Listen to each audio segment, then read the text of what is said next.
വേറെ ആരെയുമല്ല, എന്റെ മകളുടെ ഭർത്താവിനെ തന്നെയാണ് ഞാൻ ബിസിനസ് കാര്യങ്ങൾ വിശ്വസിച്ചേൽപ്പിക്കുന്നത്. വേറെ ആരെയാ ഞാൻ വിശ്വസിക്കേണ്ടത്?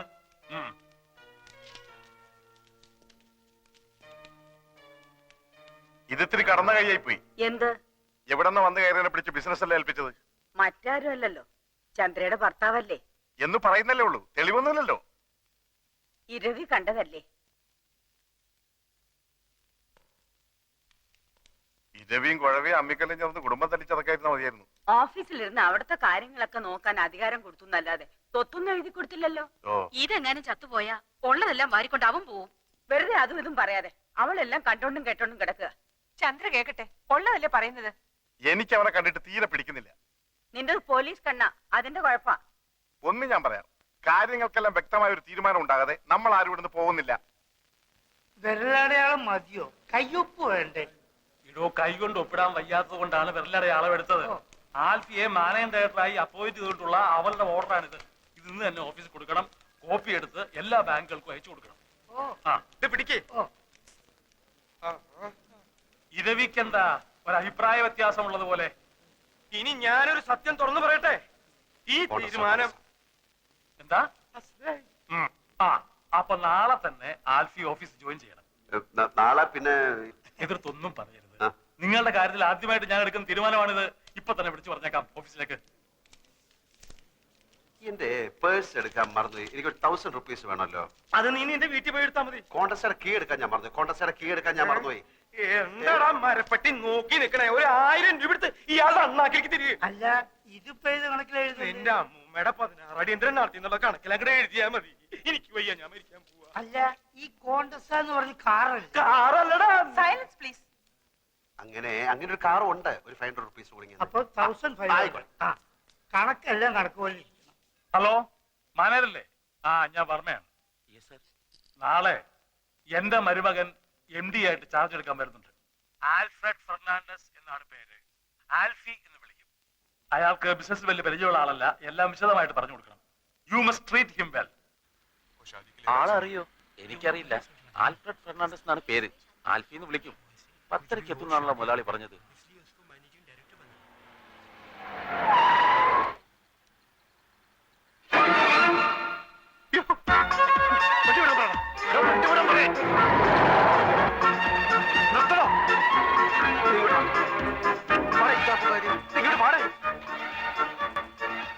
അവിടെ കോട്ട് സൂട്ട് ഇട്ട് ഒരുത്ത നിൽക്കുന്ന കണ്ടില്ലേ? അവനാ എന്റെ അളിയൻ, അവിടുത്തെ മാനേജർ. ഞാനീ മാങ്ങാത്തൊരു ഓർത്തുമില്ല. MD എന്ന് പറഞ്ഞ് ഞാനിപ്പോ അവിടെ കയറി ചെന്നാൽ അതോടെ തീരും ഇവിടുത്തെ ചുറ്റിക്കളി. വൈകുന്നേരം വരെ വെള്ളം കോരിട്ട് വൈകിട്ട് കലവിട്ട് ഉടക്കണോടാ. അപ്പൊ പിന്നെ എന്ത് ചെയ്യും?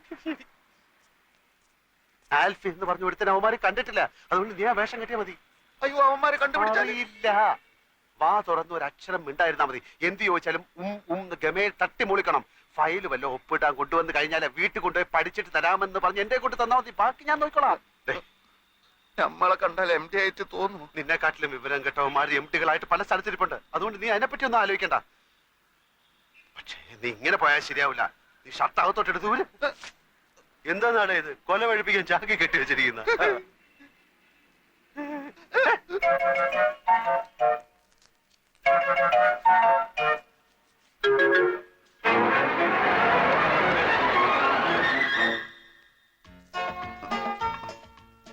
ഇതാണോ ആള്? ചോദിച്ചു നോക്കാം. Mister Alfred Fernandez.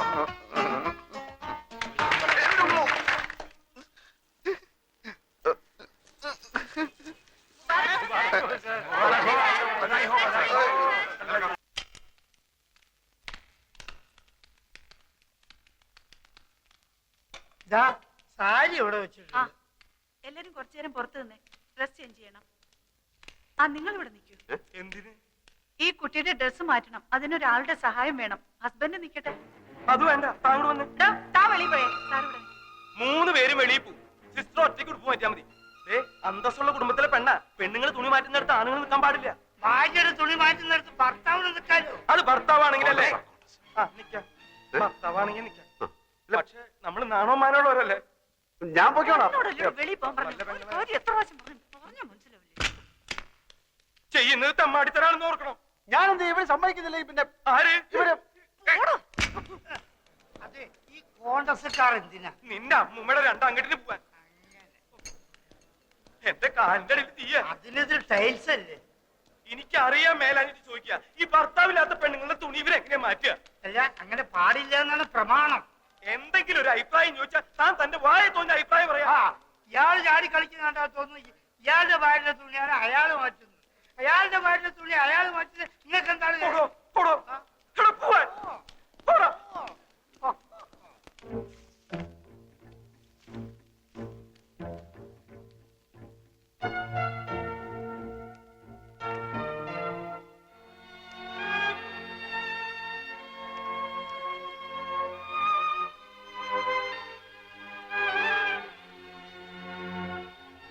ഉടുപ്പിന്റെ അറ്റത്ത് പിടിച്ച് താഴേക്ക് വലിച്ചാൽ മതി, ഊരി പോന്നോളും. ബോഡി ഞാൻ ഉയർത്തി തരാം.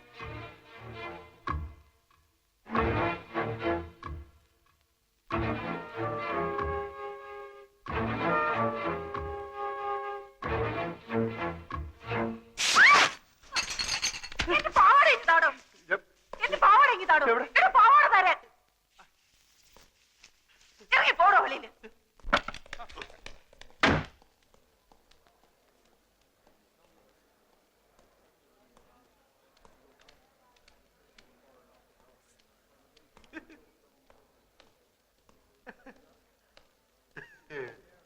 എന്താടാ നിന്ന് വിളിക്കണത്? ഇവിടെ ആരെങ്കിലും തുണി അഴിച്ചിട്ട് തുള്ളുണ്ടോ? ആ കൊച്ചിന്റെ അവിടെ എന്തോന്നൊരു പാട്. ഇവിടെ കൊച്ചിലെ സൈക്കിളിൽ നിന്നല്ല വീണ വൃത്തിയായിട്ട കറുത്ത പാലുണ്ട് അവിടെ. എല്ലാത്തിനും ഒരു അതിരുണ്ട് കേട്ടാ. ഗതി കേട്ടാ നിന്നെയും കൊല്ലും, ഞാനും ചാവും. ഇങ്ങനെയും ഭർത്താക്കന്മാരുണ്ടോ? കണ്ണുടച്ചോണ്ടാണോ ഭാര്യയുടെ ഉടുപ്പ് മാറ്റുന്നത്? ഇയാളെയൊക്കെ സഹായത്തിന് വിളിച്ച് എന്നെ വേണം പറയാൻ. വൃത്തികെട്ടവന്മാര്.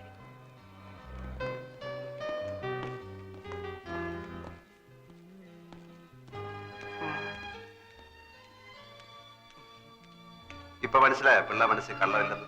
അതിന് നീ നായരല്ലേ? അതേടോ, നല്ല അന്തസ്സുള്ള ഇല്ലത്തെ നായരാ, അല്ലെങ്കിൽ കാണായിരുന്നു. അപ്പൊ അത്ര വിഷമുള്ള ജാതി അല്ല. സർ, ഇതെന്തൊരു പുലിവാല. പാരീസിൽ നിന്ന് ലണ്ടനിൽ നിന്ന് നമ്മുടെ ബയേഴ്സ് ഫോൺ വിളിക്കുമ്പോ MD എന്തൊക്കെയോ പിച്ചും പേയി പറയുകയാണ്. ഇതെന്താ സംസാരിക്കുന്നറിയാൻ ഞാൻ ക്യാബിനിൽ ചെന്നപ്പോ എന്നെയും അയാൾ തെറി വിളിച്ച് പുറത്താക്കി. എടോ, ഞാൻ അയാളെ കൊണ്ട് ഇവിടെ വട്ടളയിരിക്കുക.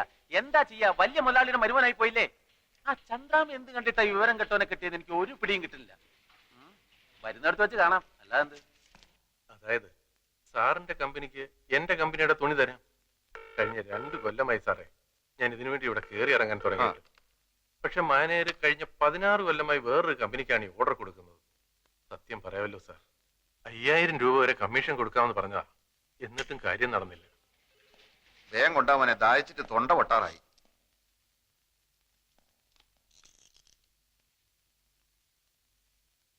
പഞ്ചാര കൂടുതലാണ്, നന്നാറി എസൻസ് ചേർത്തിട്ടില്ല. ഏത് കടയിൽ നിന്നാടോ ഇത്? പോസ്റ്റ് ഓഫീസിനടുത്തുള്ള ആ ഹമുക്കിനോട് ചെന്ന് പറ, ഇങ്ങനെയല്ല ഗ്രേപ്പ് ജ്യൂസ് ഉണ്ടാക്കാൻ. ഓൻ അറിഞ്ഞൂടെങ്കിൽ ഇങ്ങോട്ട് വരാൻ പറ, നമ്മൾ പറഞ്ഞു കൊടുക്കാം. നാരങ്ങ പിഴിഞ്ഞിട്ടില്ലെന്ന്. ഈടെ ജ്യൂസ് എന്താ വേണ്ടിയത്? Grape, pineapple, orange, mango, sathukudi? ഒന്നും വേണ്ട, താങ്ക്സ്. ഇനിയിപ്പോ നിങ്ങള് മാനേജർക്ക് കൊടുക്കാന്ന് പറഞ്ഞ 5000 റുപ്യന്റെ കമ്മീഷൻ ഞമ്മക്ക് തരുക. സാർ, ഒരു മുതലാളിക്ക് എങ്ങനെ കമ്മീഷൻ കൊടുക്കുന്നതായിരിക്കും. അത് സാരമില്ല, ഞമ്മക്ക് പൊതുവെ കമ്മീഷൻ വലിയ ഇഷ്ടാ. നിങ്ങൾ 5000 റുപ്യ തരി. നിങ്ങളെ കമ്പനീന്റെ തുണി ഞമ്മളെ കമ്പനി വാങ്ങുന്നു. എന്താ പോരെ? എത്രയോ വർഷമായിട്ട് വേണുവേട്ടന്റെ വീട്ടുകാർക്കല്ലേ ഓർഡർ കിട്ടിക്കൊണ്ടിരുന്നത്. ഇപ്പൊ ചേട്ടൻ എന്ത് തെറ്റ് ചെയ്തിട്ട് കമ്പനി ഓർഡർ മാറ്റി കൊടുത്തത്? ഞാൻ മാനേജരോട് ചോദിക്കട്ടെ. മാനേജറുടെ സത്യേട്ടൻ ചോദിച്ചു. അപ്പൊ മാനേജർ പറഞ്ഞു ആൽഫയാണ് മാറ്റി കൊടുത്തതെന്ന്. മാനേജർ മാറ്റരുന്ന് പറഞ്ഞപ്പോ ആൽഫയോട് തട്ടിക്കേറിയെന്നും പറഞ്ഞു. അനിയും കുഞ്ഞൊന്ന് വിളിച്ച് ചോദിച്ചു നോക്ക്. സർ, കൺസൈൻമെന്റ് അയക്കാൻ ഇപ്പൊ തന്നെ ഒരുപാട് വൈകി. LC ഓപ്പൺ ചെയ്യണം. LC ഇതുവരെ വന്നിട്ടില്ല. ഓൾ എവിടെ പോയി? സാർ, ഞാൻ അപ്പോഴേ സാറിനോട് പറഞ്ഞല്ലേ കുഴപ്പമാവുന്നു. ഇതാ വർമ്മ സാർ ലൈനിലുണ്ട്. സാറിനോടൊന്ന് അത്യാവശ്യം വീട്ടിലോട്ട് ചെല്ലാൻ. ഞമ്മക്ക് സൗകര്യം ഇല്ലെന്ന് പറ. അയാൾ വിളിക്കുന്നിടത്തൊക്കെ ചെല്ലലല്ലേ നമ്മളെ പണി. അങ്ങോട്ട് വരാൻ സൗകര്യം ഇല്ലാന്ന് പറഞ്ഞു. അങ്ങനെ പറഞ്ഞോ? പറഞ്ഞു സാർ. എന്നാൽ ഞാൻ അങ്ങോട്ട് വരാം. Okay sir. വർമ്മ സാർ ഇങ്ങോട്ട് വരാന്ന് പറഞ്ഞു. ഞമ്മക്ക് അർജന്റായിട്ട് പുറത്തേക്കൊന്ന് പോണം. വർമ്മ സാർ വന്നാ? അയാളോട് പോയി പണി നോക്കാൻ പറ.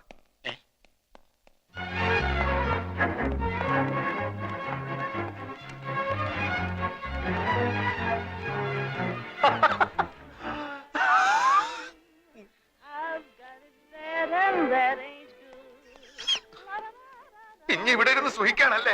ഞമ്മളെ കൊണ്ട് കഴിയില്ല ഇനി ഇവിടെ ഇരിക്കാൻ. ആകെ കുലുമാല്. മനുഷ്യന് മനസ്സിലാവാത്ത ഭാഷയിൽ എഴുത്തും കുത്തും വർത്താനോ. ഫോണെടുത്ത് പോയാ മുഴുവൻ മുടിഞ്ഞ ഇംഗ്ലീഷ്.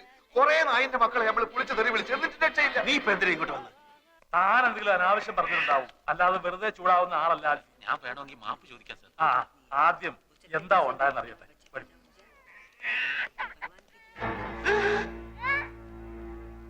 5000 രൂപ വാങ്ങിച്ചോട്ട് 60 ലക്ഷത്തിന്റെ ഓർഡർ നീ കൊടുത്താ? മൈമുന എന്റെ പളയെടുക്കാം. പിന്നെ വേറെന്താ വൈ? മൈമുനയുടെ എന്നെ കൊണ്ട് ഞാനിപ്പോ എന്ത് ചെയ്യും? ഒന്നുകിൽ ആ പണി വേണ്ടത്, എന്നിട്ട് കുറെ കാലത്തേക്ക് ലീവ് ലീവ് ഒന്നും എടുക്കേണ്ട കാര്യമില്ല. ആൽഫിയുടെ അറിവുകൾ കൊണ്ട് സംഭവിച്ചതാണല്ലോ. ഇത്രയും നാള് ആ ഓർഡർ കിട്ടിക്കൊണ്ടിരുന്നത് നമ്മുടെ ഇന്ദുവിന്റെ ചേട്ടനാ. പെട്ടെന്ന് ഒരു കാരണവുമില്ലാതെ മാറ്റണ്ടായിരുന്നു. അവർക്കും വിഷമമുണ്ട്.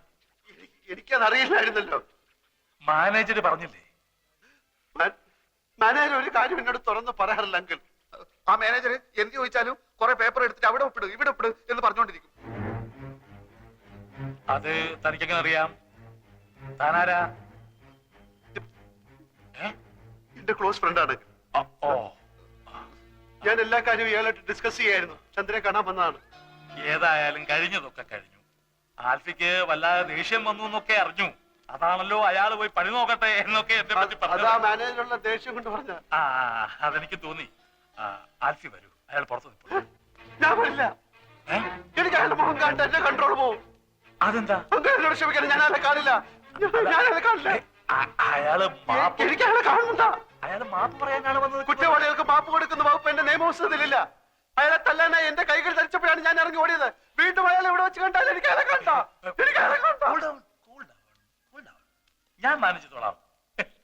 എനിക്ക് അയാളെ കണ്ട. ഞാൻ മാനേജ് ചെയ്തോളാം. ഓക്കെ, ഞാനില്ല ഇവിടെ. ഓക്കെ, എനിക്ക് അയാളെ കണ്ട. ഞാൻ വിചാരിച്ചത് ശരിയാണ്. തന്റെ ഉള്ളു കുഴപ്പങ്ങൾ. ഇനി എന്തെങ്കിലും പ്രശ്നം ഉണ്ടായാൽ താൻ എന്നെ അറിയിച്ചാൽ. എന്റെ കയ്യിൽ തെറ്റുണ്ടെങ്കിൽ ഞാൻ മാപ്പ് ചോദിക്കാം സാർ. എനിക്ക് അയാൾ ആകെ ടെൻസ്ഡ് ആയിട്ട് നിൽക്കുകയാണ്. മാപ്പ് ചോദിക്കുന്നതൊക്കെ ഓഫീസിൽ വെച്ച് സൗകര്യം പോലെ മതി. ഇല്ല സാർ, ഓഫീസിൽ മറ്റു സ്റ്റാഫുകളുടെ മുന്നിൽ വെച്ച് ഇൻസൾട്ട് ചെയ്താൽ എനിക്കത് മാനക്കേടാണ്. ഇവിടെ വെച്ചാവുമ്പോ എന്ത് വേണമെങ്കിലും പറഞ്ഞോട്ടെ. തല്ലുന്നെങ്കിൽ തല്ലി.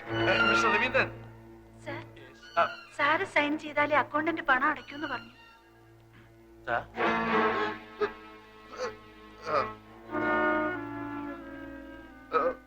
എന്നോട് ആരോടും അകത്ത് വരാൻ പറഞ്ഞത്? എന്റെ മുഖം എനിക്ക് കണ്ടെന്ന് നമ്മൾ പറഞ്ഞല്ലേ? വലിയ കോട്ടൊക്കെ ആയിട്ട് ഇറങ്ങിയിരിക്കുന്നു. ഹാമുക്കെ സാർ, ഞാനൊരു ഒന്നും പറയണ്ട. ഞാൻ ആൽഫി ആയതുകൊണ്ടും അപ്പു എന്റെ ചങ്ങാതി ആയതുകൊണ്ടും നമ്മൾ പറയാണ്, ഇവൻ എന്ത് ആഫീസിൽ നടന്നാലും അപ്പ പൊരയിലേക്ക് വിളിച്ചു പറയും. മേലാൽ എന്റെ ആഫീസിൽ നടക്കുന്ന കാര്യങ്ങൾ പൊരയിലേക്കോ മറ്റോ വിളിച്ചു പറഞ്ഞാൽ നമുക്ക് ഒന്നുകിൽ ഞാൻ അല്ലെങ്കിൽ ഒരാൾ മാത്രമേ ആഫീസിൽ ഉണ്ടാകും നോക്കിക്കോളൂ. സാർ, ചന്ദ്രാമയോട് ചോദിക്കും സാർ. 9 വർഷമായി ആത്മാർത്ഥമായി ജോലി ചെയ്യാണ് ഞാൻ. ഒരു കംപ്ലൈന്റും കേൾപ്പിച്ചിട്ടില്ല. ഇക്കുട്ടീനെ നിങ്ങൾക്ക് എല്ലാവർക്കും പറ്റിക്കാൻ പറ്റും. കാരണം ഓള് പാവ കിടക്കുന്ന കടപ്പ് കണ്ടില്ലേ, ഭയത്തടി വെട്ടിയിട്ട പോലെ. എന്റെ പൊന്നും കട്ടെ മോളെ, എന്നെ ഓർമ്മിച്ച് നമ്മൾ ഇയാളെ വെറുതെ വിടുന്നു. പോ എന്റെ മുമ്പിൽ നിന്ന്.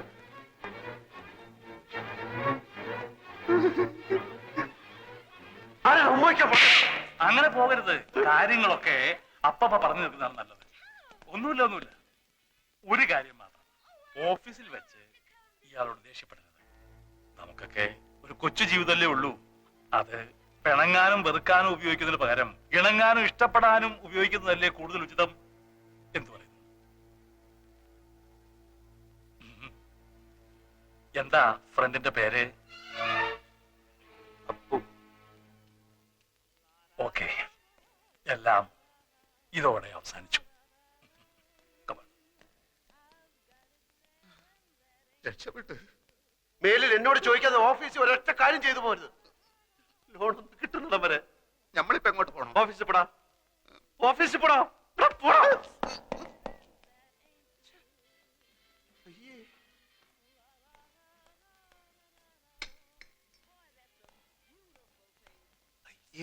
ആ വിവരം കേട്ടവൻ ഇങ്ങനെ കേറി ഉമ്മ വെക്കുമെന്ന് ഞാൻ വിചാരിച്ചില്ല.